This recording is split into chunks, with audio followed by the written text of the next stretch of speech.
I forgot my cup of tea. Actually, it's coffee from this morning, but I am one of those people that will drink my coffee all day long. I know it's some people find it disgusting, but it's still drinkable. It's like an iced coffee. I just been putting ice cubes in it. So, cheers. Hello, friends. Nice to see you here. So, 2 years ago, a really good friend of mine had broken up with their partner a couple days before Valentine's Day, and they always did something really big. And so I didn't want her to feel lonely or left out or anything like that, so I decided to make her You're Wonderful cookies. So little heart-shaped cookies that said like, you're beautiful, you're awesome, you're strong, I love cats, and also some bad words on them, so that way I think she could kind of feel good when she read them. So of course it's going to be a funny little thing, like eat bricks or bad word bricks. If you don't know what that means, you can message me on Instagram and I'll tell you what it means. I also have a post on Instagram that I took pictures of all these cookies 2 years ago, and I've just been making them every year since because I really love them. They're all about self-love, self-positivity, and the cookies all say, of course, you're awesome or be yourself, because we all know that in this day of age, it's so hard to compare ourselves, or it's not hard to compare ourselves. We constantly are comparing ourselves to the people around us. Even I struggle with my physical looks. Like I'm constantly thinking, oh, I've gained too much weight. I'm too fluffy around the edges. And I have to keep reminding myself, no, I'm beautiful, I'm great, I just need to keep constantly reminding myself how great I am. That sounded really stuck up. I meant that I'm okay being myself and I should be happy with who I am and how I look. And I love these cookies, and I think I've continued to make these cookies after the last 2 years, even now that my partner, or my friend, has found a new partner. But I continue to make these cookies because I just love the kind of meaning behind them. I made them for a friend to remind her about how amazing she was. And I want to also remind you guys how amazing you are and how sweet and kind each one of you are to me. Like I love seeing your comments. They're always really sweet. And I love getting your post or your messages to me on Instagram.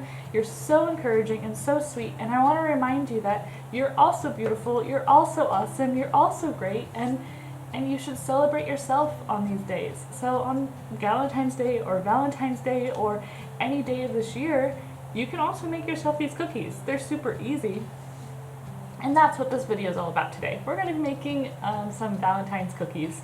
I hope you guys enjoy them. I know that was a long intro, but I just want to remind you of that this day is not for just partners. It's about self-love and self-gratitude and just realizing how amazing you are, and that's really important. You need to remember you're amazing, you're awesome, you're beautiful, and you deserve all the happiness in the world. So with that being said, let's go ahead and make these cookies. They're super easy. They're my favorite sugar cookie recipe with a little bit of jam in the middle where I glue the marzipan. You can also use modeling chocolate or fondant, whichever you prefer. I prefer marzipan because it tastes really nice and it doesn't get really hard. And we're gonna stick that right on top of our cookie, stamp some things into the top, and that's it. That's all the cookie is. And then you can eat all of the cookies you want. Just because I think I'm fluffy does not mean I can say no to a cookie. I love cookies way too much. So I'm not fluffy, I'm beautiful, you're beautiful, and let's go make some cookies. And I won't forget my coffee this time. This recipe doesn't involve very many ingredients, but we're gonna first start by creaming our butter until it's nice and smooth, so about 3 to 5 minutes until it's light and fluffy. After our butter is smooth, we're going to add in our granulated sugar. I know that seems like a lot of sugar, but it is a sugar cookie.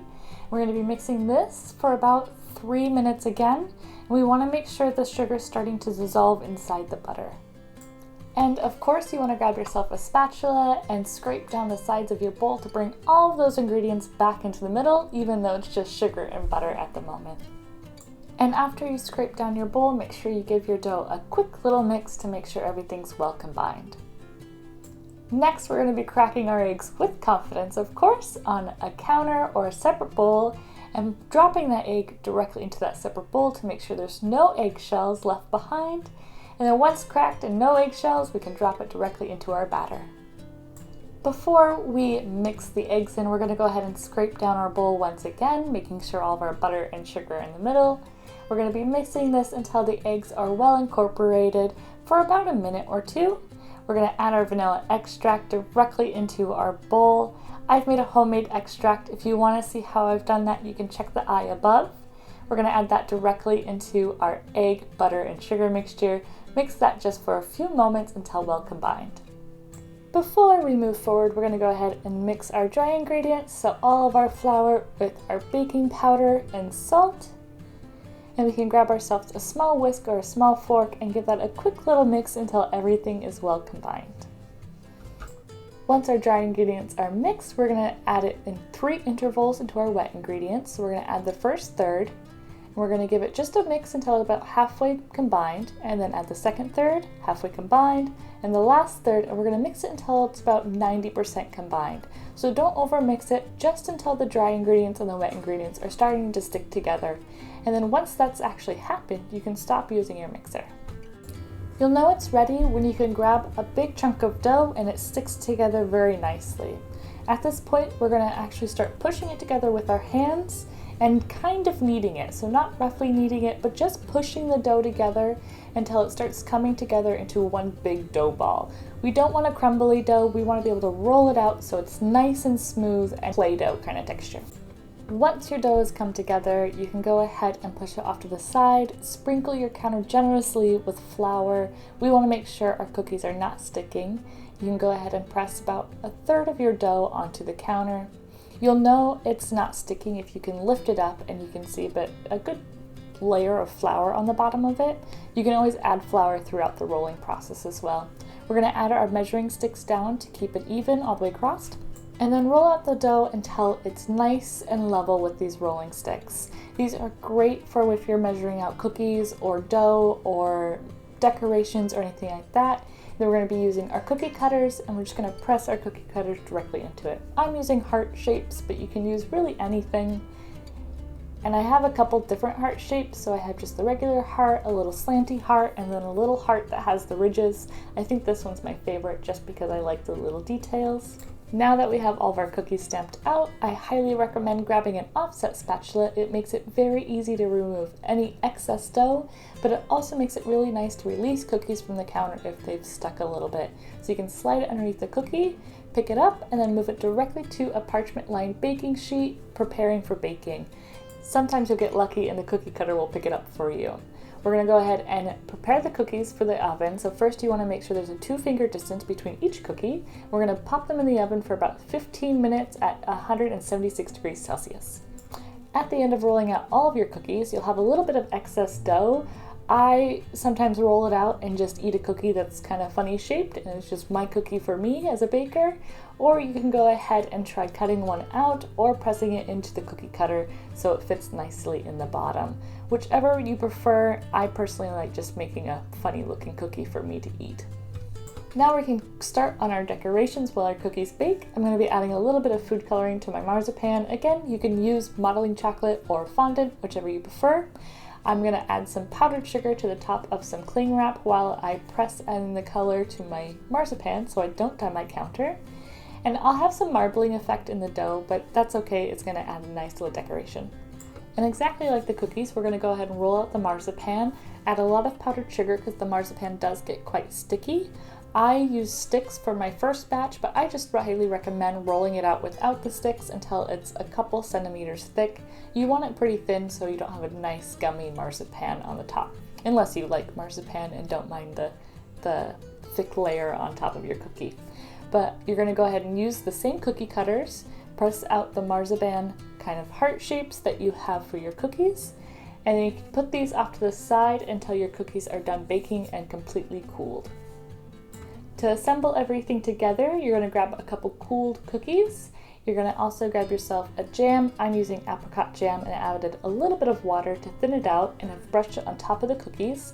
And this is going to be used as glue to glue my marzipan on top of my cookie. This will also be good for when you're using fondant or bottling chocolate. I'm going to press the marzipan on top of the cookie, and then I have a letter press or kind of a word press that I can add little words to the top of my cookies, and that's all these cookies are. They're super easy, super delicious, and a fun way to celebrate the love for yourself or anybody else. So I've never been big with Valentine's Day, not because I'm against those consumers or those retail shops, but just because it's just never been a big thing in my life. And I remember in high school or middle school, I believe, we used to do roses, and we used to hand out roses or buy roses or carnations for our friends or our significant partner, and then they would get handed out to you in class in front of everybody. I sometimes didn't get one, don't be sad, and I sometimes got one from like a friend of mine and stuff, where we would just buy each other a rose so that we would get a rose in class. I actually loved it in grade school. I loved that we used to do Valentines boxes, so we'd make a little Valentines box and then stick little cards in each of our classmates' boxes. And one year I wrote a note to every single classmate about what I liked about them and put them in their little envelope. I don't know why I did that. Like, I know why I did that. I wanted to show them how great they were, but I was also, I think, like, in 3rd grade, so I'm pretty sure they all said, "You're awesome," and "You're great," and which, I mean, hey, positive comments are positive comments, but I had no idea what to write somebody in 3rd grade. Also, my spelling was terrible, so I can't even imagine how my spelling was in those. My spelling is still terrible, so just as a note, if you ever see any spelling mistakes. But as life went on and I got older, I still didn't really do Valentine's Day. My partner and I don't celebrate Valentine's Day, one being our anniversary is just a couple days later, so it's Valentine's Day or anniversary, and we chose anniversary, of course. Also, I love the idea of there shouldn't just be one day to show love to the people that you care about. So not just your partner, but your friends and your family. You should be doing that all year round because it's so amazing just to show gratitude and care to the people that are around you.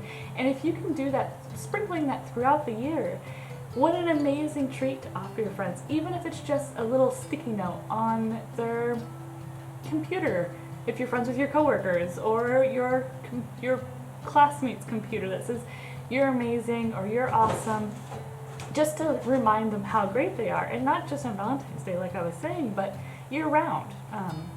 Sorry if you can hear noise in the background, the cats are kind of playful. And with all of that, I super appreciate you guys stopping by. I hope you have a lovely day, Galentines Day, Valentine's Day, or Be Yourself Day, and I can't wait to see you guys for my next video. I'm going to be talking about books, and I'm testing out a donut recipe. I'm not great at making donuts. It's not, in my opinion, necessarily baking. It's more frying, and I'm not a great fryer. Oil freaks me out. So we're going to test those out, and I'm going to see how I do on my donuts. So after all that, I hope you have a lovely day. Enjoy your next coming week, and I look forward to seeing you guys again soon. Cheers!